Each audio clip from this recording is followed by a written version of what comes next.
Hey guys, I will show you how to fix this problem on Windows system. So this solution is applicable for Windows 10 as well as Windows 11 operating system.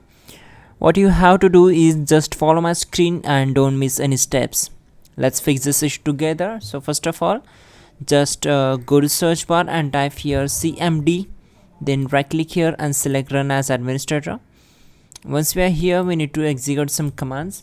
So type in dism space slash online space slash cleanup dash image space slash restore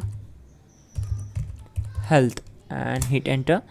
So this processor will take some time to complete the process, depends upon your computer configuration how fast it is, and after that we will move to the next method. Now type in sfc space slash scan now and hit enter to execute command. So this will also take around 10 to 15 minutes to complete the process. Once done, we need to just restart the system and the problem will be solved. You can also check out our pinned comment or a description link to fix this issue quickly and effectively. So don't forget to like the video and please do subscribe the channel.